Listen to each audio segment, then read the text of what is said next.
ऐसा क्या है भारत में कि जो है सीआईए उसके पीछे पड़ा है? आप ये कहिए कि ऐसा क्या नहीं है भारत। जो उस समय हो रहा था 70 के दशक में और जो आज हो रहा है उसमें बहुत सिमिलैरिटीज है। जो सबसे बड़ी हमारी ताकत है is our demographic dividend, let's not forget. US के जो सैंक्शंस हैं आज भी हम उन्हें फेस कर रहे हैं। मोदी साहब जो कर रहे हैं, the prime minister is doing is he wants what is called a pragmatic relationship with the US.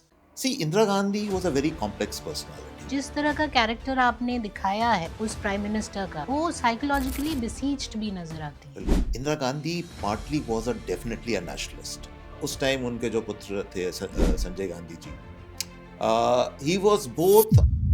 Emergency के अंदर लोगों को बंद कर दिया गया। इंदिरा गांधी को आयरन लेडी के रूप में हमेशा पोर्ट्रे किया गया है। Obviously I mean these days the Gandhis are always, बाहरी ताकतें हमारे ऊपर हमें डिस्टेबलाइज करने की कोशिश कर रही है। हमारे लिए अब किसी भी कंट्री का डिक्टेट सहना इम्पॉसिबल है। ऑपोजिशन कहती है कि आज की जो सरकार है वो इंटेलिजेंस एजेंसीज, हमारे वाइटल इंस्टीट्यूशंस को कॉम्प्रोमाइज करा गया and all that. The relationship with US, Modi साहब, the prime minister, I think is a kind of a personality. तो एक सीधा सा प्रिंसिपल है कि आपको अमेरिकन जैसे कहते हैं एक वे ऑफ थिंकिंग आपको फिर मानना पड़ेगा। You have this character Priya Kaul and उसमें जितने कैरेक्टर्स हैं it's very clear that it's Indira Gandhi, her two sons and her two daughter-in-laws and everybody around her, the coterie of people who advise her or support her. We can identify every character. China का demographic dividend कम होता जा रहा है। उनका अब ये problem हो गई है कि उनको इंसेंटिव देने पड़ रहे हैं लोगों को कि आप बच्चे पैदा करें। ऐसा है पाकिस्तान की, वो अभी भी हरकत में है। उत्तिष्ठत जागृत प्राप्य वरान्नि बोधत, arise, awake and strive for knowledge. नमस्कार। इंदिरा गांधी को हम या तो आयरन लेडी कहते हैं या इमरजेंसी वाली पीएम, पर क्या एक तीसरी इंदिरा थी? An Indira who was cornered, एक ऐसी इंदिरा जो सीआईए के shadow, Soviet pressure, internal betrayal और पर्सनल लोनलीनेस से जूझ रही थी। In this episode of the Indic Pen, we speak to Jaggi Bhasin, author of Lies, Spies, and Nuclear Rise, a political spy thriller that pulls the curtain back on Cold War power games involving US and Soviet Union, raw secrecy and regime survival, the brutal underside of the emergency and sterilization drives, and the idea that India's nuclear moment was as much psychological and civilizational as it was strategic. धुरंधर जैसे spy thrillers इसलिए चल रहे हैं क्योंकि India अब अपनी history को innocence के लेंस से नहीं देखना चाहता। ऑडियंस समझना चाहती है कि पावर क्लीन नहीं होती, मेसी, मैनिपुलेटिव, मॉरली ग्रे होती है। Lies, spies and nuclear rise fiction होते हुए भी वही काम करती है, सैनिटाइज नेशनलिज्म को चैलेंज करना। आज का रीडर हीरो नहीं, ट्रूथ के शेड्स चाहता है, और यही शिफ्ट सिनेमा और लिटरेचर दोनों में दिख रहा है। In short, Dhurandhar is entertainment, Jaggi Bhasin's book is its ideological cousin. So let's dive right into this conversation with Jaggi Bhasin. Sir, आपका बहुत बहुत स्वागत है द इंडिक पेन पॉडकास्ट पर। I think this is the first time we have you on the show, but I know this is first of the many times we're going to have you on the show about talking about geopolitics and the immense wealth of knowledge that you have in the subject. But आज हम आपसे मिल रहे हैं for your new book, the latest book, Lies, Spies and Nuclear Rise. And it's again another political thriller. Uh, so let me begin this conversation with some key moments in the book that stayed with me. Indira Gandhi को iron lady के रूप में हमेशा portray किया गया है। Obviously I mean these days the Gandhis are always in news even after leaving this planet. Indira Gandhi हो, राजीव गांधी हो, गांधी जी हो, सब पार्लियामेंट में अभी भी कंटिन्यू कर रहे हैं। लेकिन how do you see the times of Indira Gandhi and the times of today? Because some parts in the book feel as if you are living it right now. The pressures that were there, US के जो sanctions हैं आज भी हम उन्हें face कर रहे हैं। अ, जो हम आगे बढ़ना चाह रहे थे, अपने आप को एक न्यूक्लियर पावर की तरफ की तरह दिखाना चाह रहे थे, आज भी हम अपने आप को एक पावर की तरह पोर्ट्रे करना चाह रहे हैं। हम्म। How do you see, are there similarities or do you see some differences? How do you see this entire history in a way kind of repeating? First of all Lipika, thank you so much for inviting me. बहुत बहुत मज़ा आ रहा है। आपका इतना popular podcast है, and it's my privilege to be on your podcast, so thank you so much for inviting me. जो प्रश्न आपने पूछा है बहुत ही रेलेवेंट प्रश्न है कि एंड मैंने और भी थोड़े पॉडकास्ट करे हैं, but you are the first person who has picked up on this very relevant issue कि जो उस समय हो रहा था 70 के दशक में और जो आज हो रहा है उसमें बहुत सिमिलैरिटीज हैं, थोड़ी डिफरेंसेस भी हैं, and I will explain that. See, Indira Gandhi was a very complex personality. Despite whatever the Gandhis might say or the Congress party might say today, Indira Gandhi partly was definitely a nationalist, no question about it. Okay. She had this love for the country. जो आजकल अब let's not get into politics, जो statements अभी पिछले कुछ दिनों में आए हैं regarding her armed force and all that are quite disgusting. मगर ये चीज़ कभी possible नहीं थी in her time. ऐसी चीज़ नहीं हो सकती थी. But Indira Gandhi, as I said, was a complex person. का मतलब ये था, उनका एक और एस्पेक्ट जो था, she carried the legacy of a father. तो एक तरफ नेशनलिस्ट और एक तरफ फादर की लेगेसी। और फादर कौन थे? Father was a pacifist. Nehru ji was a pacifist. उनके लिए मतलब एक तरह से इतना ये महत्व नहीं रखता था कि आर्मी होनी चाहिए, न्यूक्लियर पावर होना। Nuclear power was there but it was basically for peaceful, that was his thinking. इसीलिए मैं कहता हूं कि जब इन 1971 की जो लड़ाई हुई थी, जो हमने जीती थी, we won the war but we lost the peace because we were in a negotiating position. जब हम पाकिस्तान को पूरा पीओके सब कुछ जो भी चाहे हम कर सकते थे उस टाइम, क्योंकि 97,000 prisoners were with us.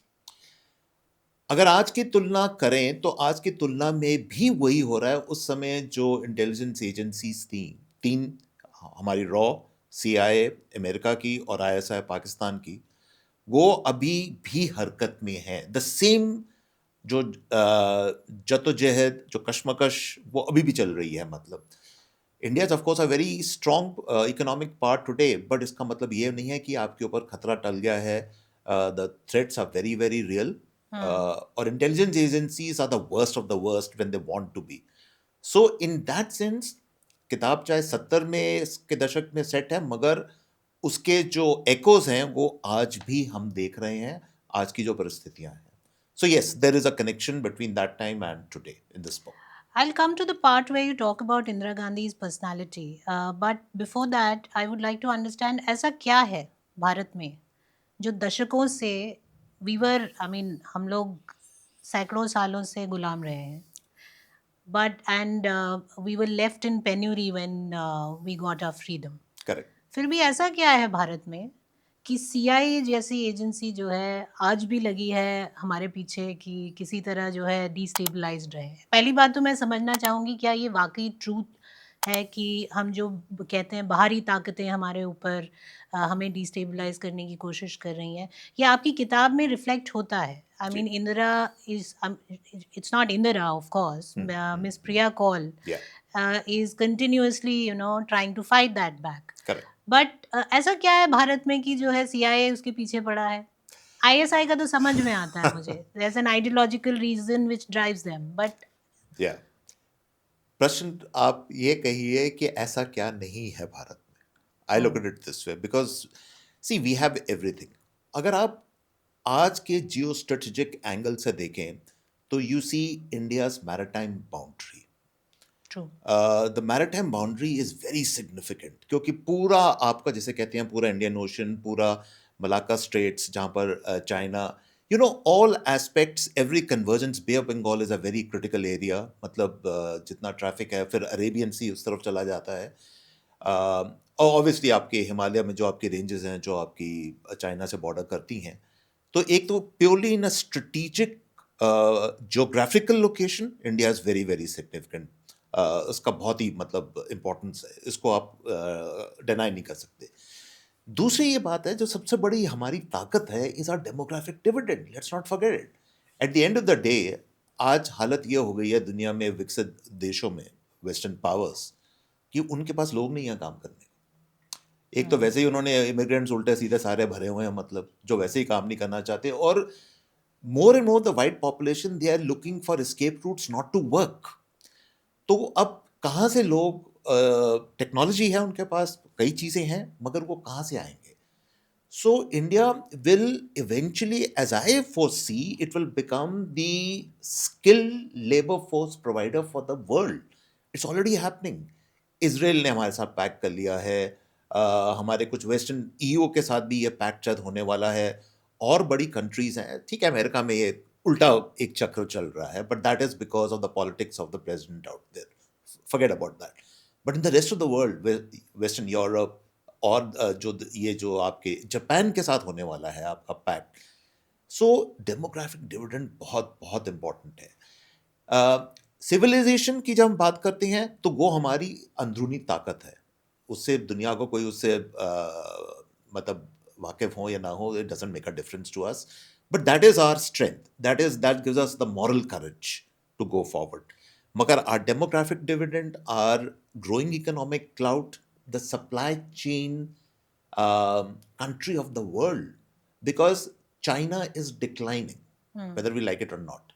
China का डेमोग्राफिक डिविडेंड कम होता जा रहा है। उनको अब ये प्रॉब्लम हो गई है कि उनको इंसेंटिव देने पड़ रहे हैं लोगों को कि आप बच्चे पैदा करें, मतलब इतना चाइना जैसी कंट्री में ये हाल हो रहा है, तो दे विल डिक्लाइन। मगर हमारी जो इस टाइम एक ग्राफ है, बिल्कुल ऊपर की तरफ जा रहा है। Plus militarily also we are becoming exporters, we are becoming a strong power. So ये 4-5 बहुत बड़ी वजह हैं जिससे कि India will always be attract, will be the centre of attraction. और ट्रम्प साहब तो कहते हैं डेड इकोनॉमी, मगर उन्होंने पता नहीं किस अंदाज में ये चीज बोल दी, इसका कोई मतलब ही नहीं बनता। ना सिर्फ ट्रम्प कहते हैं, बट राहुल गांधी भी यही कहते हैं कि ये डेड इकोनॉमी है, एंड ही इज राइट वो तो व्हेन मेरे ट्रम्प ख्याल सेज से समथिंग। आजकल कौन सी मर्सिडीज में, या बीएमडब्ल्यू में गाड़ी चला रहे हैं वहां पर, हाँ? हाँ, करेक्ट।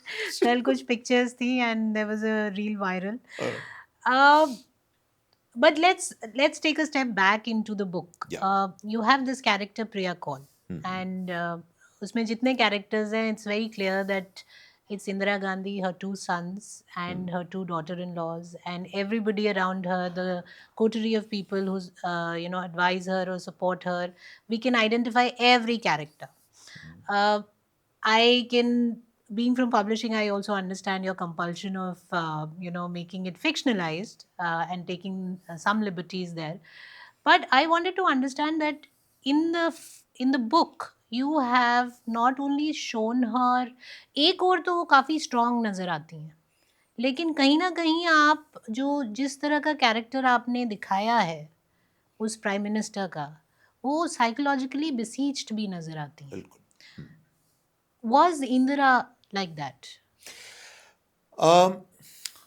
मैं इसको, आपके जो प्रश्न है, इसको मैं दो भाग में इसको आंसर करना चाहूंगा। देखिए, पहली बात, जो 74 का डिसीजन हुआ था nuclear, on the face of it only a very strong prime minister could have done it, कि आप न्यूक्लियर पावर और यूएस को आप डिफाई कर रहे हैं, वो भी यूएस को, जो विच वाज अ प्रीएमिनेंट और अभी भी प्रीएमिनेंट पावर है। और उस टाइम हमारी हालत बहुत ही नाजुक थी, economic conditions, but she did it. तो you would say she is a very strong person, which she was. लेकिन हर इंसान के अंदर कोई ना कोई एक फेटल वीकनेस, एक फेटल लाइन होती है। और अगर ये कहा जाए कि family is your biggest strength and your weakness eight the same time, तो वो सही है। और मेरा जो अपना जो अनुमान है, इंदिरा गांधी के साथ भी यही सिचुएशन थी। उस टाइम उनके जो पुत्र थे Sanjay Gandhi ji, he was both, I would say, अगर मैं इसको कहूँ, he was both a source of joy and maybe even sadness for her. She definitely wanted him to be her political heir, कि वो जो है, मतलब he should succeed her in a certain way in a democratic process. लेकिन उनको बाद में समझ आनी शुरू हो गई थी कि probably he didn't have that capability, और जो decisions संजय गांधी जी ने उस टाइम लिए थे, और आपके यंग दर्शकों को शायद ना पता हो, एक इनफेमस तुर्कमान गेट का इंसिडेंट हुआ था, जो these are real facts. Sterilisation camps लगाए गए थे, लोगों को पकड़ पकड़ के स्टरलाइज करा गया था। तो वो that shook even Indira Gandhi. Indira Gandhi was not oblivious to it. तो at some point she just give up on him. This is my own this thing. अब ये कहें कि इसका एम्पेरिकल प्रूफ क्या है, वो किसी के पास भी नहीं है। But as watchers of history, as analysts, this is the deduction we come to, that this is probably what was happening. इसीलिए मैं कहता हूं कि ये एक बड़ी स्ट्रॉन्ग पर्सनालिटी थी, मगर उनकी कुछ फेटल वीकनेसेस थी which are exploited by lot of people. There is also a tension, constant tension जो उनकी डॉटर इन लॉ के साथ थी, जी। खासकर जो एल्डर सन की डॉटर इन लॉ थी, थोड़े खुले ख्यालों की थी, शायद मॉडलिंग की दुनिया से थी, और कई चीज़ें I think did not go down well with her, but there was something unique in her relationship with the second daughter in law, yes. जो जिसका अभी भी बेनिफिट जो है वो सेकंड डॉटर इन लॉ को मिलता है। And while Indira Gandhi is the only and the first and the only woman prime minister, but हम जानते हैं कि उनकी daughter in law जो है was running the country for good 10 years indirectly. Ji. uh, ऐसा क्या लगा आपको कि रीज़न था कि was it because she had only two sons and the only alternative she had was in Rajiv, and that's why Sonia got all the benefit? या आपको लगा कि she actually saw something, you know, positive in Rajiv to take over her reins from her, and then Sonia eventually, you know, de facto. Very interesting question, और मैं इसका बड़ा एक आपको इंटरेस्टिंग जवाब दूंगा। हम्म एक तो होती है कि एक इंसान की अपनी, हर इंसान की एक अपनी एक प्रवृत्ति होती है कि आप, कई लोग होते हैं जैसे कहते हैं ना, तेज प्रवृत्ति के होते हैं, उनकी बड़ी अग्रेसिव नेचर होती है, कई बड़े शांत प्रवृत्ति के होते हैं, जैसे लिपिका जी आप हैं। तो वो सब ठीक है। And may be there was a difference in terms of, अब मैं एक्चुअल लोगों की बात कर रहा हूँ, मैं किताबी जो किताब के पात्र हैं उनकी बात नहीं कर रहा, मैं मेनका जी की बात कर रहा हूँ, सोनिया जी की बात कर रहा हूँ। They are two different kind of individuals. personalities, yeah. लेकिन एक पॉइंट जो लोग, आई डोंट नो क्यों अनदेखा कर देते हैं, दोनों के हस्बैंड्स के तो कंपेयर करिए आप। Sanjay Gandhi was a very very aggressive person.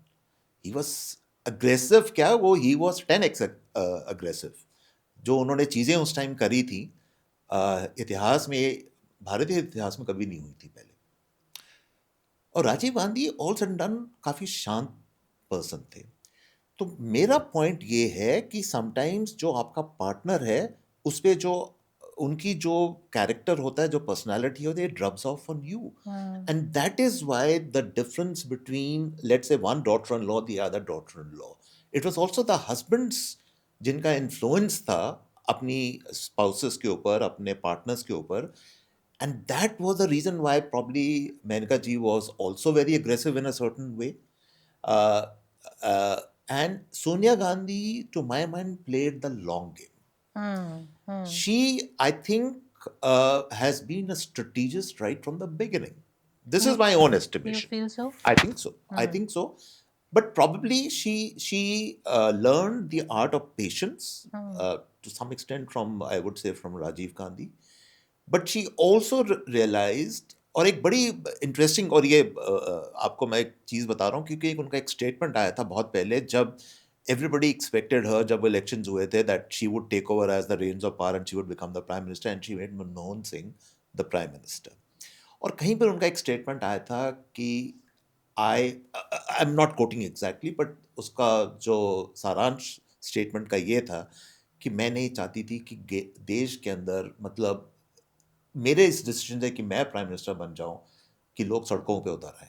To some extent she made that statement because she foresaw work behind the scenes, be the controlling person, which she has, I think, done all her life as a political person. Face पे आप आगे push कीजिए, तो इसलिए मैं कहता हूं वो लॉन्ग गेम खेलती हैं, But उन्होंने it लॉन्ग speaks गेम खेला है। volumes. It speaks volumes about a person who's not an origin. I mean, she's not born and brought up in India, and still she could, you know, she still continues to have that power.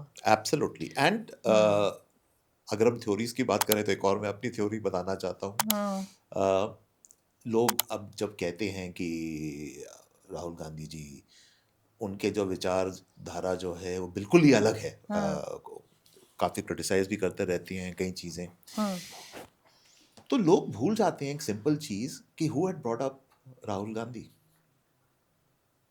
उनकी mother थी who is of European descent, और उनकी grandmother थी who is also of European descent. Indian descent का कौन था जिन्होंने उनकी परवरिश करी, जो इंडियन हमारे सिविलाइजेशनल वैल्यूज कह ethos और लीजिए, एथिक्स values कह हैं। लीजिए, जो भी कह लीजिए, और ये क्रिटिसिज्म नहीं है, ये हकीकत है जो मैं बता रहा हूँ। तो ऑब्वियसली, और एक चीज और मत भूलिए Lipika ji, Sonia Gandhi is also a person of our times, और उनके उस समय सोशलिज्म का यूरोप में दबदबा था। Correct. Every second person was a socialist in Europe at that point in time. हम्म, और तभी आप देखेंगे जब उनके जो डिसीजन मेकिंग है, हम्म, खासकर जब यूपीए था, तो वो अपनी वो एक जिसमें ये कमेटी बनाई हुई थी उन्होंने, जिसमें अरुणा आसफ अली, ये सॉरी, अरुणा आसफ कह रहा हूँ, जो जितने आपके जॉन ड्रूज और ये सारे लोग, जो लोग जुड़े हुए थे, these are all people who are left of the center, left liberals with a socialist mindset. तो वो माइंडसेट तो शुरू से रहा है ना, मतलब। हम्म, तो कोई, मुझे तो हैरानी नहीं होती, लोग बड़े हैरान होते हैं कि ये क्या राहुल गांधी जी क्या बोल रहे हैं, ये क्या हो रहा है। देखिए, सारी जो सीख होती है वो पेरेंट्स पे जाती है कि आपको परवरिश किस चीज की, थिंकिंग किस चीज की मिली है। मिल रही है। तो वो तो लेफ्ट, हार्ड लेफ्ट थिंकिंग शुरू से रही है। हम्म, और एक और मैं अपनी थ्योरी अगर आपको बताना चाहूँ, मुझे लगता है कि पूरे परिवार के ऊपर राजीव गांधी की जो असैसिनेशन हुई थी उसका बहुत सदमा पड़ा है, and may be as a family they ended up in some aspect blaming security, कि मतलब श्रीलंका में क्या जरूरत थी आईपीएफ करने की, ये सब क्या जरूरत थी, मतलब। सो दिस, जैसे एक अंग्रेजी में शब्द होता है एंटिपैथी, और this thing of arm forces को हम जो इतना कहते हैं कि इतनी रिस्पेक्ट क्यों नहीं देते, probably it has been there from that point onwards कि मेरे तो पति चले गए, he would be thinking मेरा फादर चला गया। तो इसलिए, this is my theory, I could be wrong about this hmm, is just a thing which I have thought about for quite some time। तो तभी वो जो एक रिस्पेक्ट होती है आर्म फोर्सेस के लिए, वो कहीं पे दिखाई नहीं देती इतनी ज्यादा। तो हम्म, हो सकता है ये वजह हो। राजीव के बारे में तो हम जानते हैं because his son is continuing to be very active. Both son and daughter are active in politics. Sonia या जी भी अभी जी, पार्लियामेंटेरियन है। लेकिन संजय संजय गांधी को आपने बार बार मेंशन किया, and because you also mention कि आज के ज़माने के जो लोग हैं, व्यूअर्स हैं, स्पेशली क्योंकि हमारे व्यूअर्स यंग व्यूअर्स हैं, वो शायद संजय गांधी के बारे में उतना नहीं जानते हैं। बिल्कुल। आपका एक कैरेक्टर है प्रहलाद कौल, विच इज़ जो हमारे दौर के लोग हैं उनको पता है कि वो संजय गांधी के बारे में ही बात हो रही है, लेकिन उनके बारे में थोड़ा और डीप डाइव करेंगे। एक जो थोड़ा सा शायद पॉपुलर एस्पेक्ट है उनके बारे में, वो था जो उन्होंने नसबंदी करवाई थी, जी, फोर्स्ड था फर्स्ट। वो। सम पीपल से it was important in those times because आबादी को कंट्रोल करने का एक तरीका था। अदर्स फील एजिटेटेड कि आप किसी के राइट्स पे ऐसे कैसे वो कर सकते हैं। थोड़ा सा संजय गांधी के बारे में हमें बताइए कि जितने अग्रेसिव वो कैरेक्टर थे, और ये भी कई बार कॉन्स्पिरेसी थ्योरीज होती हैं कि उनका जो प्लेन है वो क्रैश हुआ नहीं था, करवाया गया था, करवाया एंड गया ऑल था। दैट सॉर्ट जी, ऑफ थिंग। तो जी, ऐसा क्या प्रॉब्लमैटिक कैरेक्टर था वो कि उसको लेके आज भी इस तरह की थ्योरीज, कॉन्स्पिरेसी थ्योरीज जी। फ्लोट की जाती हैं? सीधी सी बात है, फैमिली में कई लोग have grown up with a sense of entitlement, hmm, कि हम जो चाहे कर सकते हैं, अ, देश जागीर है, हम्म, हम जो चाहे कर सकते हैं। और संजय गांधी भी उसी थिंकिंग के साथ आए थे। संजय गांधी ऑब्सेसिव पर्सनालिटी थे। हम्म, एक साइकोलॉजी और साइकेट्री में टर्म होता है OCD, obsessive compulsive compulsive disorder. Disorder, या मुझे लगता है उनको एक ओसीडी था इन terms of cleanliness, and in terms of कि मुझे आबादी ज़्यादा नहीं देखनी है, मुझे हिंदुस्तान का नक्शा ऐसे देखना है जहाँ पर कम लोग हों, और मैं जो फिर उसके बाद अपने सोशल प्रोग्राम्स, पॉलिटिकल प्रोग्राम्स में करना चाहूँ। He was obsessed to the point that even dictators haven't tried what he tried to do. और वो दौर डिक्टेटर्स का था सारे। He got obsessed with the idea, और इसमें आप सबसे बड़ा हिस्ट्री का आयरनी देखिए। उनकी जो पार्टी थी कांग्रेस पार्टी, उस समय भी आज भी वो हमारे अल्पसंख्यक, जो हमारे लार्जेस्ट अल्पसंख्यक भाई बहन हैं, the Muslim community, they swear by them, they side with them, उनके लिए वो प्रोग्राम्स करना चाहते हैं। मगर सबसे ज़्यादा सफरर्स कौन थे? संजय गांधी की जो ये नसबंदी की ड्राइव थी, that was a Muslim community.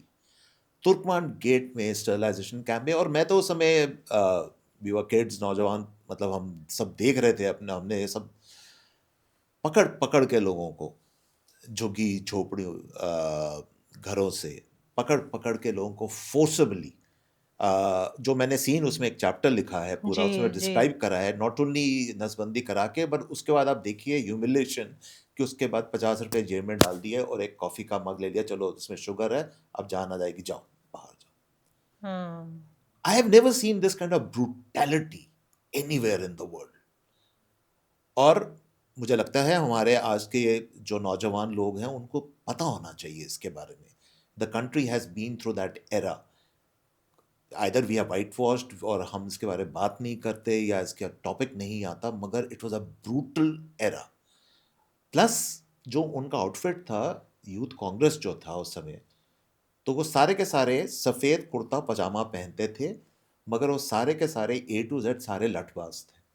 अच्छा। बिल्कुल गुंडा एलिमेंट, जो goondaism of Indian politics became almost kosher. It became almost something जो कि पॉलिटिक्स के साथ आता है from that point when he created the youth congress of the kind of youth congress which Sanjay Gandhi created. आप बहुत बड़ी बात बोल रहे हैं। नहीं, it's a fact, it's a fact, क्योंकि बहुत गुंडा एलिमेंट उसमें आया था उस समय। अब उसमें से बाद में कई फिर मेन स्ट्रीम पॉलिटिशियंस बन गए, और कई लोग मतलब और मैं नाम नहीं लूँगा, कहीं तो CM BM और ये भी बने बाद में, कहीं और कई लोग रिफाइंड भी हो, ऐसी बात नहीं है। मगर उस समय ये जो एक तबका था ना, जो जिसे कहते हैं, मैं एक बड़ा इंटरेस्टिंग एग्जांपल हमेशा अपने टॉक्स में देता हूँ, कि अगर आप देखें 70 से पहले के दशक में बॉलीवुड में जो फिल्में बनती थी, वो बनती थी सारी ड्राइंग रूम्स में होती थी, हिल स्टेशंस पे होती थी। सडनली 70s में आपने नोटिस करा होगा, सारी फिल्मों में स्लम्स होते थे, और स्लम्स में हमेशा एक स्लम लॉर्ड गुंडा होता था जो कि पूरे स्लम को कंट्रोल करता था।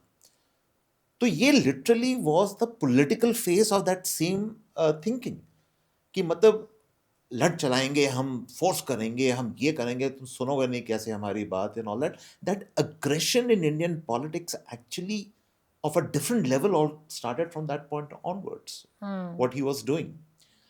तो मैं I am no one to condemn him, but all I am saying is these are real facts, these are facts of history. इसको आप कोई भी चेक कर सकता है, आप चेक करिए। और ये वाला दशक था। Before we move ahead, just a small reminder to hit the subscribe button.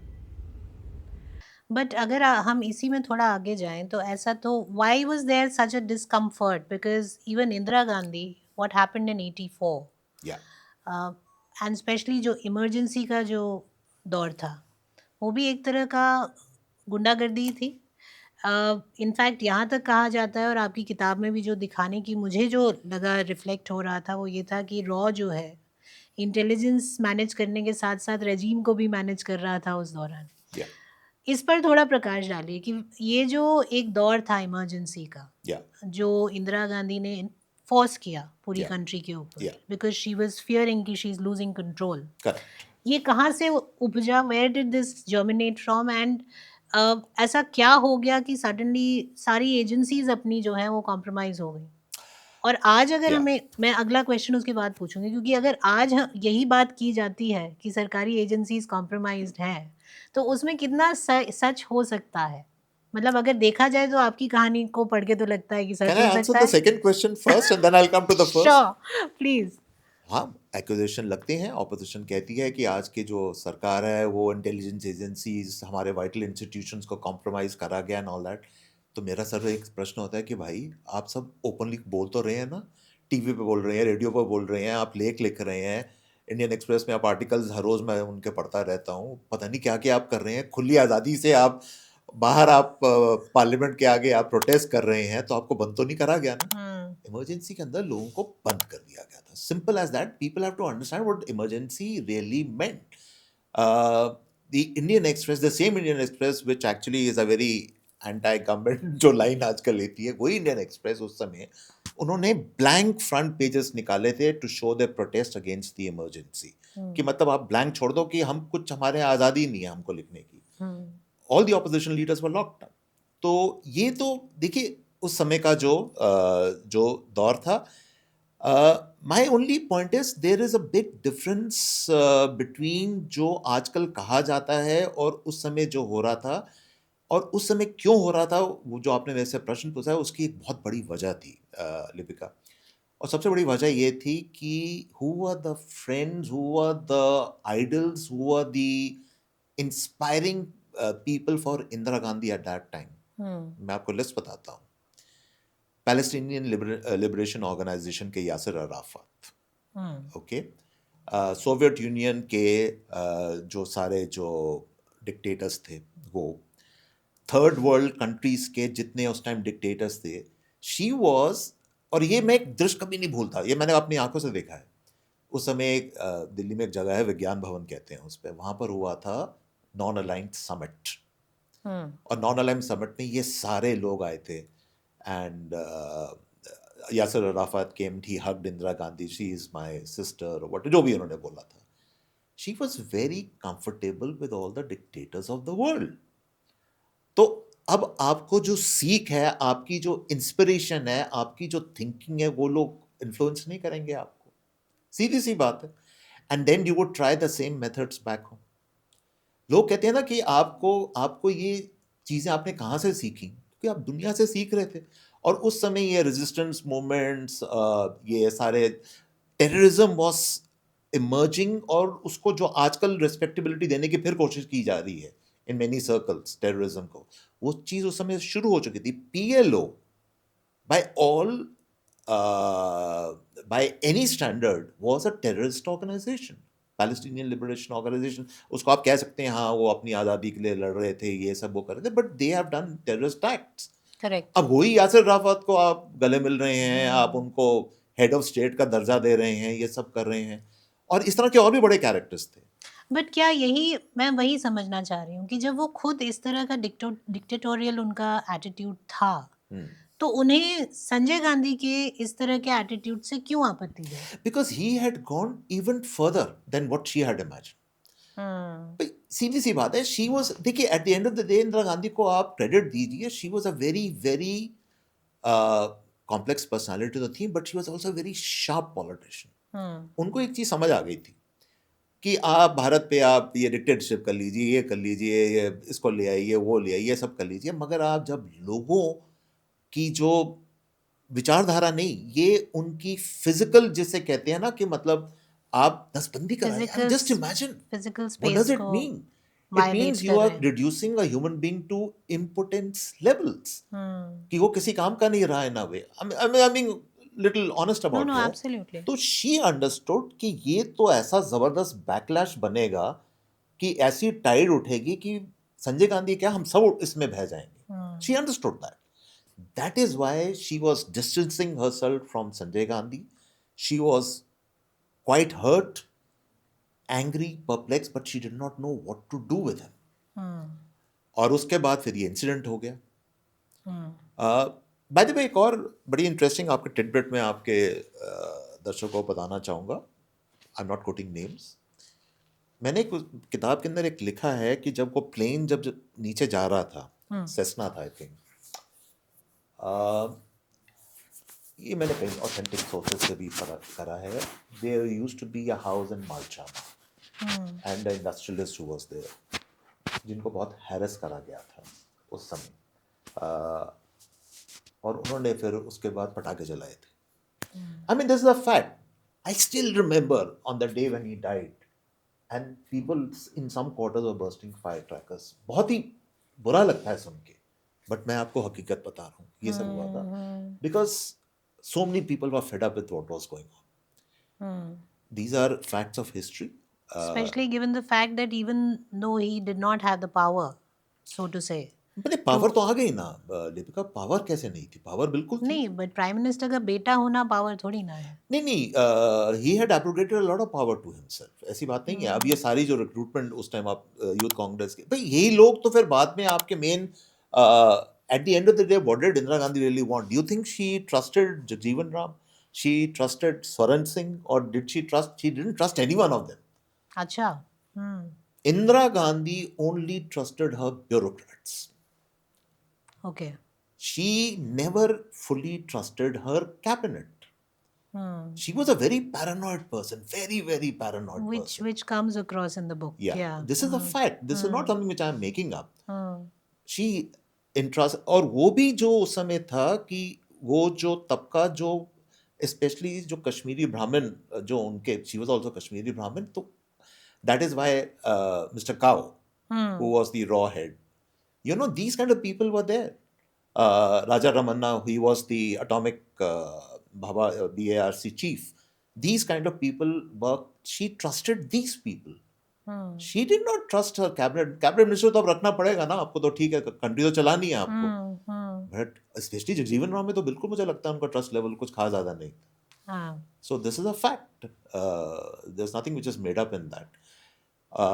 तो उनका जो पैरानोया था, तो वही मैं कह रहा हूँ, ये ना बड़ी कॉम्प्लेक्स चीजें हैं फैमिली के अंदर, बहुत ही कॉम्प्लेक्स चीजें हैं. संजय गांधी की पर्सनालिटी इंदिरा गांधी के साथ, एंड यू आर राइट, जो 84 से पहला ऑपरेशन ब्लू स्टार का डिसीजन था, to my mind that was such a, you know, it should have never been done. There were so many other ways to get out, Bhindranwala and all these other people from the Golden Temple. But कहीं पर उसमें definitely वो एक सोच थी कि मुझे कैसे बिग बैंग करना है, और वही बिग बैंग चीज उन्होंने न्यूक्लियर टेस्ट में भी ट्राई करी थी, कि एक ऐसा तहलका मचाना है जिससे कि मेरी popularity will go sky high, और दुनिया कहेगी वाह क्या ऐसी कोई रूलर नहीं है. पर आपको लगता नहीं है कि आज भी यही होता है? हमारे प्राइम मिनिस्टर भी कुछ ऐसा ही करते रहते हैं कि टाइम टू टाइम कुछ बिग बैंग करना है. उल्टा है, बल्कि कई आपके नेशनलिस्ट लोग, कई तबके वो हैं, वो कहते हैं और ये गवर्नमेंट क्यों नहीं टफ होती, मतलब वो ये कहते हैं कि इतनी ढील क्यों दी हुई है हर चीज में. मैं अपनी बात नहीं कर रहा, मैं I am just talking of एक जनरल, एक तबका है राइट विंग में भी जो कहता है कि we should be even more tougher, कि हाउ इज इट दैट जो जिसका दिल करता है वो कोई एजिटेशन कर रहा है, कोई उल्टी सीधी चीज कर रहा है. So I don't think so. I think the credit has to go to the present prime minister. और I refuse to be labeled, और कोई ये कहे जी मोदी भक्त हैं, या मेरा कोई पॉलिटिक्स से कोई लेना देना नहीं है. I am just a analyst, मैं ऑब्जर्वर हूँ. मेरी अपने पॉलिटिक्स बड़ी सेंट्रिस्ट पॉलिटिक्स हैं. मगर the good thing what he is doing is he brings a degree of sobriety in politics, in the way the country is run. अब देखिए, एक मजेदार है कि आप देखिए पूरा ये जो अमेरिका के साथ हुआ है, अब कोई और प्राइम मिनिस्टर होता अभी तक वो जो ना, दे वुड हैव रिटेलिएटेड, कि वो भी उन्होंने क्या ट्रम्प साहब अपने आप को समझते हैं, भारत ये है वो है. He has basically kept quite. He has let the work show. और आप पिछले मंथ्स के रिजल्ट्स देखिए कि नवंबर में आपके exports to the US have actually increased, despite all the sanctions, despite all the tariffs, despite all the 50% whatever जो भी टैरिफ लगाए हुए हैं उन्होंने. तो वो जैसे कहते हैं ना कि आपकी लाठी की आवाज वो सुनाई देनी चाहिए, सिर्फ बोल बोल के कि मैं लाठी चला दूंगा, उससे काम नहीं बनता. This is what the prime minister is doing. So that's why he's a great asset for the country, I would say. Another thing that we see is a continued relationship with Russia. आज भी हम कहते हैं कि Russia हमारा मित्र है. जी. आप खुद ही अभी बता रहे थे, और हम किताब से भी ये समझ आती है हमें कि Indira Gandhi was quite influenced by the USSR then. अभी तो खैर रशिया रह गया, लेकिन उस समय में यूएसएसआर हुआ करता जी, था. जी. How do you see Soviet Union as an ally in terms of whether they were predatory, and they are still predatory, or they were very hard negotiators? किस तरह से आप इस चीज को देखते हैं? क्योंकि आज के दौर में स्पेशली जबकि रशिया और यूक्रेन की जो वॉर कंटिन्यूसली चल रही है, यूरोप जो है यूक्रेन के पीछे खड़ा है, they are all trying to show you know their support for Ukraine, and in a way that means they are against Russia very clearly. Correct. उस दौर में भी India continues to be friends with Russia and they continue to be feeling the heat also. अभी भी लोग जो हैं उनको US कभी भी किसी दिन उठ के आ जाता है कि आप ऑयल नहीं बाय करेंगे. So how do you view this? The relationship evolving over the last few decades, especially from Indira Gandhi's times to Modi's times. Sure. There is a very interesting commonality between उस time Soviet union होता था और अब Russia है, between Russia, Soviet Union, stroke and India. अगर आपके दर्शकों को नहीं पता, उनको पता होना चाहिए that Russia is the most minerally rich country in the world. उनके पास जो रिजर्व्स हैं, not only oil but minerals के और हर तरह का every kind of मटेरियल जो भी है, हर चीज, कोल, ये वो सब कुछ है रशिया में. भूमि ऐसी है, धरती ऐसी है. इन अ स्ट्रेंज वे इंडिया की भी कोई पोजीशन है, चाहे हमारे पास ऑयल नहीं है, मगर we have a lot of, जैसे कहते हैं हमारे एक जियोग्राफिकल टर्म्स में, we have a lot of resources within us. Russia understood this long back जब उन्होंने रिलेशनशिप इंडिया का, और इंडिया ऑल्सो अंडरस्टूड. सी देखो, अमेरिकन जो एक इन्फ्लुएंस होता है, it is very attractive, no question about it. उसमें आपकी कंट्री जो है साउथ कोरिया बन सकती है, जापान बन सकती है, मगर उसमें एक सीधा सा प्रिंसिपल है कि आपको अमेरिकन जिसे कहते हैं एक वे ऑफ थिंकिंग आपको फिर मानना पड़ेगा. You can not just say oh we believe in strategic autonomy, हम जो है इंडिपेंडेंट थिंकिंग रखते हैं, वो नहीं चलेगा. वो भारत को मंजूर नहीं. Bharat, see we have emerged from a colonial era. हमने वो सफरिंग देखी है. हमारे लिए अब किसी भी कंट्री का डिक्टेट सहना इम्पॉसिबल है. और रशिया की सिर्फ एक ही बड़ी खूबी है, वो आपके साथ कॉपरेशन करते हैं, but they have never said कि you have to first become a communist और you have to subscribe to the Russian way of thinking before we do business with you. Russia ने तो कभी नहीं कहा. That is why successive governments, irrespective चाहे वो कांग्रेस की रही हो, बीजेपी की हैं, जो भी है, everybody has sided with Russia because Russia gives you that breathing space. America, despite being a wonderful place, open economy, everything, but then you have to subscribe to the American way of life. Simple as that. वो फिर आपको accept करना पड़ेगा. उसको आप ये नहीं कह सकते नहीं जी आप हमें एड दे दो, हमें हमारे साथ बिजनेस करो, टेक्नोलॉजी दे दो, हम सब आपके साथ करने को तैयार हैं, मगर जब वो फिर अमेरिका कहेगा कि आपको ये करना है, आपको वो करना पड़ेगा. Japan has to do it, South Korea has to do it, western nation have to, even Britain चाहे जितना भी उछल ले, जर्मनी जो भी, they will all fall into line when America says so. That is the American way. But how do you see it now evolving with Modi at the helm of things? The relationship with US, Russia का तो हमें समझ आया कि from Indira Gandhi's times to even now, Yeah. it has been an ally which doesn't impose itself on us. Yeah, yeah. But US को कैसे देखते हैं आप? Especially आज के दौर में? Sure. I think Modi साहब जो कर रहे हैं, the Prime Minister is doing is he wants what is called a pragmatic relationship with the US. अब pragmatic का क्या मतलब है? आपके जितने अब आपके GCCs हैं, जो आपके डेटा सेंटर्स हैं वर्ल्ड के, वो सारे अब इंडिया में आ रहे हैं. टेक्नोलॉजी जितनी है, AI का है, जो भी है, इंडिया, चाहे India has not been included in the silica grouping and all that, but doesn't make a difference. We are emerging as a hub. तो टेक्नोलॉजी जितनी है, कॉपरेशन चल रहा है. वैचारिक लेवल पर वहाँ पर डिफरेंसेस हैं. There is no question about it. Personality level पर डिफरेंसेस हैं. मोदी साहब, the prime minister, I think is a kind of a personality जो he is not showy. You know, he will not, Trump साहब तो आप सब जानते हैं कि वो कोई डिसीजन लेते हैं तो प्रेस कॉन्फ्रेंस पहले होती है, डिसीजन बाद में होता है. तो वो तो he lives in the media world to that extent. The Prime Minister will not do that. Our Prime Minister, he is more, as I said, sobriety, sober. So what he is trying to do is कि उनको भी एक चीज समझ है कि whether we like it or not, हमें America के साथ रिलेशनशिप अच्छी रखनी है. वो भी एक कंपल्शन है. because still America is the driver of all technology in the world. It is also the place for, as I said, emerging technologies. पर उनका military power भी है जो which cannot be underestimated. तो वो रखेंगे हम. So I would say we want, or this government wants, a constructive, pragmatic relationship without this version of जैसे हिंदी चीनी भाई भाई पहले होता था, अमेरिका इंडिया और they are like friends forever, we are, वो जो पहले एक रेटरिक चलता रहता था बाइडेन एरा में, वो चीज अब खत्म हो गई है. नाउ एवरीबडी रियलाइजेस कि रिलेशनशिप जो अमेरिका के साथ होगा वो ट्रांजैक्शनल रिलेशनशिप होगा, जहां पर आप मेरे को क्या दे रहे हैं और मेरे से आप क्या ले सकते हैं, उसमें एक बराबरी लानी पड़ेगी. That is the only relationship now we will have with America.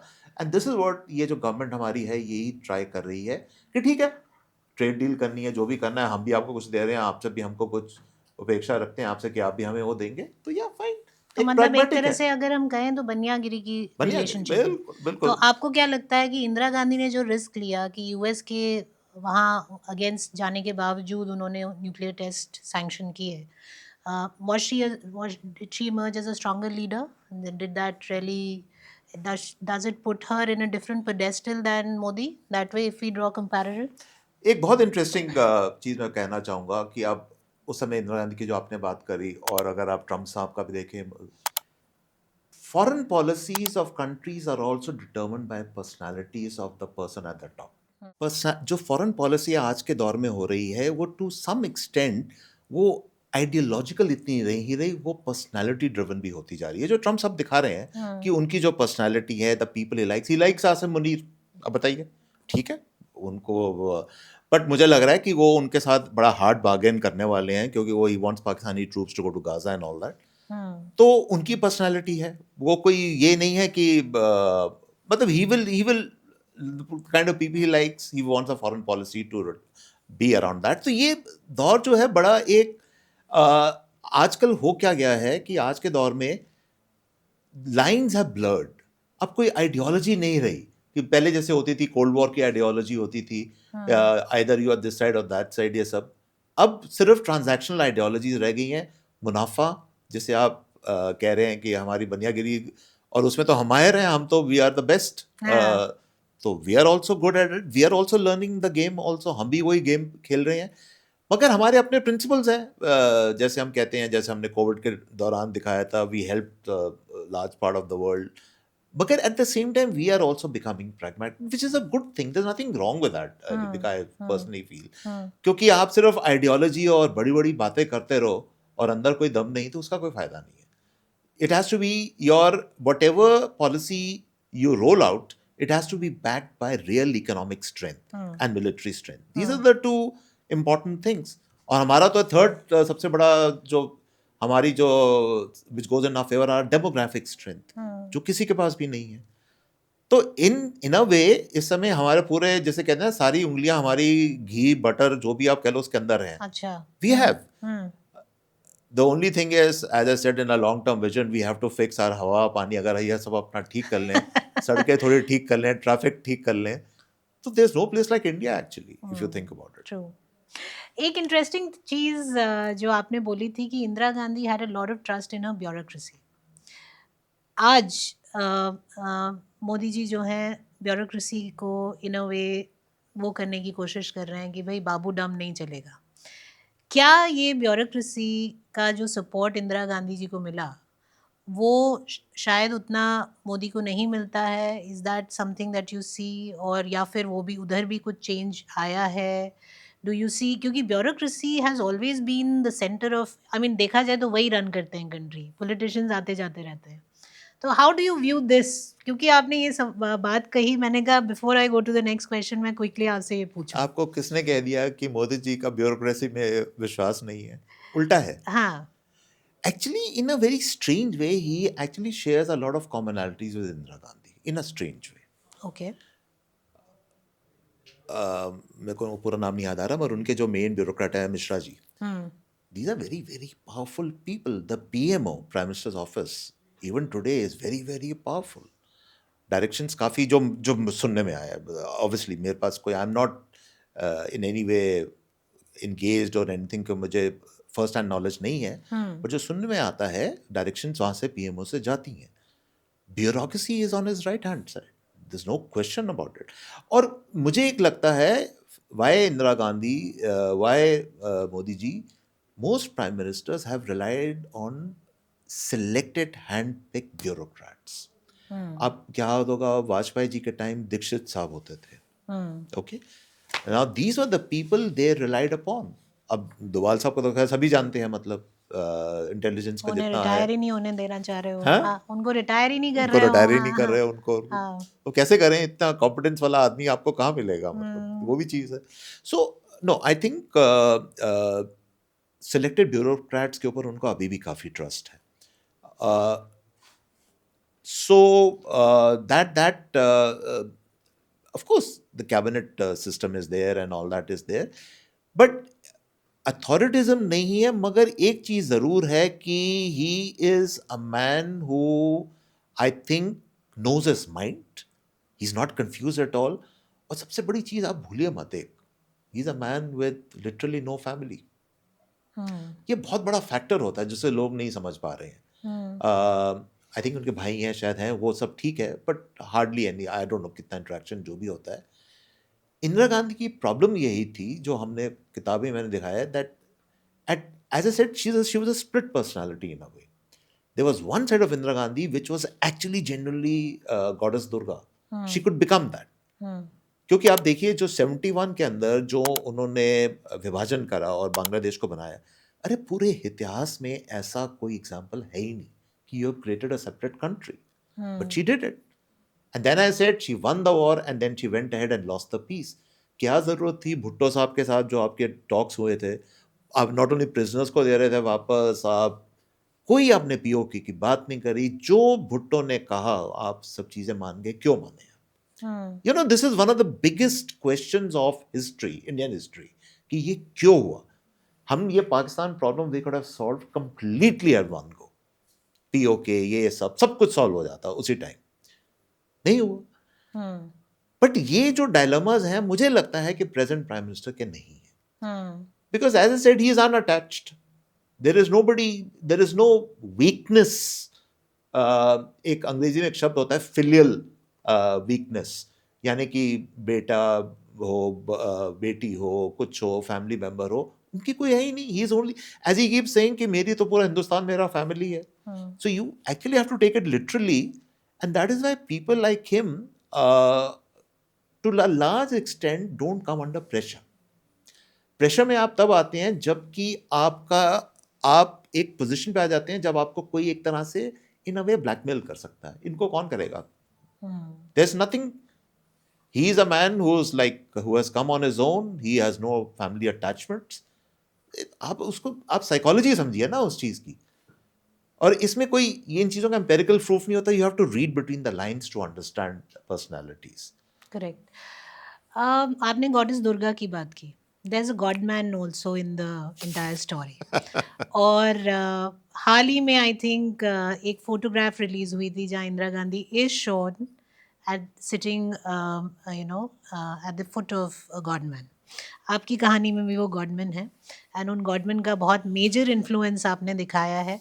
In fact वो जो एक चैप्टर है वहाँ तो इस तरह से ऐसे प्रतीत होता है कि इंदिरा गांधी फाउंड, जिसे हम कहते हैं, उन्होंने उनसे दीक्षा ली, एंड शी, जो आपकी ये वाली सहस्रार होता है, वो उनका वो था, वो she got enlightened to that extent that it was difficult to control the kind of energy she had experienced through that. Yes. ज़रा उस बारे में बताइए, because that is something that I'm sure a lot of people आजकल जो ये इस तरह की वीडियोस देखते हैं जहाँ पे हम कुछ इस तरह की अनुभूतियों की बातें करते हैं, तो ये भी जानना ज़रूरी है कि एक पावरफुल आदमी, चाहे वो औरत हो या मतलब चाहे वो महिला हो या पुरुष हो, एक पावरफुल व्यक्ति के एक कोई ऐसा सेंस होता है जो वाकई ही इनलाइटेंड होता है, जो बाकी लोगों में नहीं है. क्या कितना ट्रूथ था ये इंदिरा गांधी के केस में, और उस गॉडमैन का रियलिटी में कितना इन्फ्लुएंस था? तो वो ऐसा एक गॉडमैन था उस जमाने में. और मुझे अभी तक याद है, दिल्ली में एक जगह है गोल मार्केट, और गोल मार्केट में जब आप जाएं, अंदर की तरफ जाएं, तो गुरुद्वारा बंगला साहब है, उसके साथ एक सेंटर होता था योगा। मैं आपको 70 की बात बता रहा हूँ, दशक की। तो उस समय वहाँ ये योगा गुरु होते थे स्वामी धीरेन्द्र ब्रह्मचारी उन्हीं के साथ वो पिक्चर है उनकी। जी। हाँ। तो स्वामी धीरेन्द्र ब्रह्मचारी, अच्छा, उनके बारे में उस समय ब्लैक एंड व्हाइट का युग था दूरदर्शन का, और उस समय he was among the first, इनको एक शो मिल गया था अपना, योगा शो, कि आप अपने योगा के आसन करिए। और yoga is a good thing, by the way, yoga is a wonderful thing, and to give him credit, he was actually a master in yoga. जो आजकल हमारे योगा गुरु हैं, क्या लेटेस्ट जो हैं, मैं उनका नाम भूल रहा हूँ, एनीवे। तो ही वॉज उस समय के होते थे, और उनकी पर्सनालिटी मैं आपके दर्शकों को बताना चाहूंगा। He was tall, almost a 6 footer, लंबे लंबे उनके बाल थे, और वो ना एक बड़ी वो एक इसे कहते हैं मुस्लिन, MUSLIN, एक साड़ी टाइप ऑफ कोई एक वो टोगा जिसे कहते हैं, वो पहनते थे, और उनके बड़े वो छाती वाती बड़े मसल्स वसल्स, और लंबी लंबी दाढ़ी, और I should be saying it, but कई लोग कहते थे अरे वाह what a sexy Guru, you know, कई लोगों का ये भी था कि है, क्या क्या पर्सनालिटी है। तो ही ऑल्सो बिकेम दी, आज के टर्म्स में अगर बात की जाए, the wellness Guru for Indira Gandhi, he was. अब कहा जाता है कि उनका भी इन्फ्लुएंस था, उनका मतलब क्योंकि वो जो उस टाइम में ये जो शो भी मिला था उनको योगा गुरु के नाते दूरदर्शन पे, it was a prime time show, उसको अच्छा। हर second Indian used to watch that. अच्छा। इतनी उसकी फॉलोइंग जबरदस्त थी। एक्चुअली योगा की popularity to that extent, you have to give credit to this fellow Swami Ram, क्योंकि योगा की पॉपुलैरिटी पार्टली इसकी वजह से हुई थी। अब देखिए उसके बाद वो एनलाइटमेंट दे रहे हैं या क्या कर रहे हैं, जो भी कर रहे हैं, वो तो अब आप राइटर की इमेजिनेशन पे छोड़ दीजिए ना, वो मुझे भी नहीं, मतलब अब उसके अब क्या मैं बोलूं। अब मैं चाहूंगी कि हमारे दर्शक उस चैप्टर को तो पढ़े ही पढ़े, because that's a very very scrumptious chapter also, yes, it's a apart very, from being but he was, जो उनके क्रिटिक्स थे उस समय भी उनके क्रिटिक्स थे, उनके उनके क्रिटिक्स कहते थे कि he is a Rasputin like figure, और कई लोगों को जो नहीं पता होगा, रासपुतिन भी एक तरह के, he was a slightly evil kind of person in Russia. Rasputin बहुत पुराने जार्स के जमाने में होते थे। तो बट क्या उनका इतना इन्फ्लुएंस था इंदिरा गांधी पे? देखिए, इन्फ्लुएंस एक चीज होती है लिपिका, अगर मैं देखिए, अगर आपका एक तरह से आध्यात्मिक गुरु हूं, तो कहीं पे थोड़ा बहुत तो मेरी आप बात सुनेंगे ना, मतलब आपको मैं हर रोज आके चाहे योगा सिखा रहा हूँ, आपसे बातचीत कर रहा हूँ, चाय समोसे के ऊपर हम बात कर रहे हैं, तो कहीं पे तो थोड़ा बहुत इन्फ्लुएंस तो होना शुरू हो जाएगा। So in that capacity I am sure he had influence over Indira Gandhi ji. कितना इन्फ्लुएंस था, किस तरह का इन्फ्लुएंस था, it's speculative, I mean honest, क्योंकि again these things are not chronicled, कोई इनकी एम्पेरिकल प्रूफ तो आपको दिखा नहीं सकते, but the very fact was he was, उनको शो दिया गया था, वो उनके वेलनेस गुरु थे, ये तो फैक्ट, इसमें कोई, इसमें तो कोई दो राय है ही नहीं, मतलब। और he was untouchable in the sense कि उनको पॉलिटिकली कोई हाथ नहीं लगा सकता था। He was very powerful in his own, he was like, अगर आप उनको कंपेयर करना चाहें तो ही हैड द दर्जा of like a cabinet minister in a certain sense, कि he was that powerful, you know. अच्छा, अपना प्लेन चलाते थे वो, that is a fact. Oh yes, yes. He used to fly. He had created an airstrip.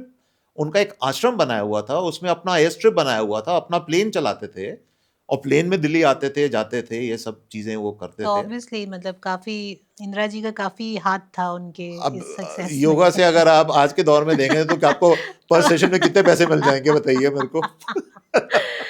But मतलब आज जो मोदी जी कहते हैं कि मैं नॉन बायोलॉजिकल वो हूँ, मतलब उस बारे में उनकी काफ़ी मजाक उड़ाई जाती है उस स्टेटमेंट को लेके। तो क्या आप कहेंगे कि इन शॉर्ट इंदिरा गांधी जी भी किसी तरह से उनके अंदर एक ईश्वरीय वो था एलिमेंट? आई थिंक साइकोलॉजिकली समझिए एक चीज, eight the end of the day she was a single woman in a world of main. Correct. I mean, let's give her credit also. It's not easy. Lipika, आप समझ सकती हैं चीज को, मतलब and to that extent I have a certain empathy for her, because आप जितनी भी अपने आप को स्ट्रांग बोल लीजिए, जो भी कह लीजिए, मगर it's not easy for a woman to navigate in a world of men. अब किस तरीके से आप करते हैं, क्या करते हैं, हिस्ट्री विल डिसाइड। ठीक है, तो all kinds of personalities cross your path. He was one of them, the yoga fellow. There were other personalities also, but she was at the end of the day a single woman. Let's not forget that, you know. और उनकी life क्या, बच्चे ही थे, एक बच्चे से मतलब जिसे कहते हैं कि अंग्रेजी का शब्द होता है डिसइल्यूशन्ड हो गई थी कि ये क्या कर रहा है Sanjay Gandhi, and then she pinned all her hopes on Rajiv. We all know that, and I think she got along very well by the way Sonia Gandhi, ये भी बात सच है।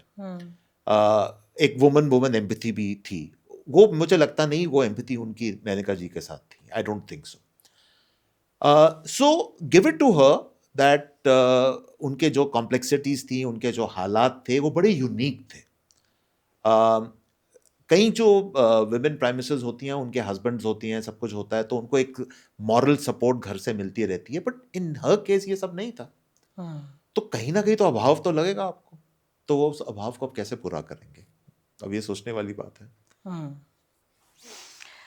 It was an absolutely amazing discussion जगी सर। मुझे लगता है कि हम आज की वार्तालाप के बाद मुझे लगता है हम पहले क्यों नहीं, हमने पिछली वाली किताब के लिए क्यों नहीं ये किया। लेकिन I would definitely ask our viewers to pick the copy up, because ना सिर्फ इसमें थ्रिलर एलिमेंट है, ना सिर्फ इसमें एस्पियोनाज है, और जो भी वो धुरंधर जो देख के आ रहे हैं उन लोगों के लिए बिल्कुल सही मसाला है इसमें, लेकिन इसमें एक बहुत इम्पॉर्टेंट पार्ट ऑफ हिस्ट्री छिपी है जो हर किसी को जाननी ज़रूरी है। बिकॉज जो भी उस किताब में है, मुझे लगता है उसी का कुछ एक फल है जो आज हम देख रहे हैं, चाहे वो ऑपोजिशन में हो, चाहे वो जो पावर में हो। वो एक जो स्ट्रक्चर दिया कंट्री की मूवमेंट को, जो एक स्ट्रक्चर दिया इंदिरा गांधी के दौर में, उसी का एक कहीं ना कहीं रिजल्ट है जो आज हम इस तरह का पॉलिटिकल दौर देख रहे हैं। Thank you so much, sir, for making time for us. I am so delighted to have you here. And as I said, this is going to be the first of the several conversations that we are going to have in future. आपकी इतनी immense जो एक experience है, जो rich experience है politics को cover करने का, जियो पॉलिटिक्स को कवर करने का, इतने बड़े बड़े इंटरनेशनल स्टार्स को जो है आपने इंटरव्यू किया है, पॉलिटिकल स्टार्स को, तो मुझे लगता है वो कहीं ना कहीं आपकी किताबों में वो झलक आती है एक ऐसे व्यक्ति की। Thank you Lipika so much. और आपके शब्द जो हैं इतने अच्छे लग रहे हैं कि मैं उनको खुद बिलीव करना शुरू कर दिया है मैंने। तो thank you so much. But actually बहुत अच्छा लगा आपसे, क्योंकि एक चीज होती है, एक कन्वर्सेशंस होती हैं, और एक दूसरी कन्वर्सेशन होती है जिसमें मजा भी आता है जी, और इंटेलिजेंट बातें भी होती हैं। तो I hope your viewers also enjoyed it. I am sure they will. Thank you so much. Thank you so much. Every civilization has stories worth remembering. If you want to be part of reclaiming the Indic narrative, subscribe to this podcast right now and share it with those who value our heritage.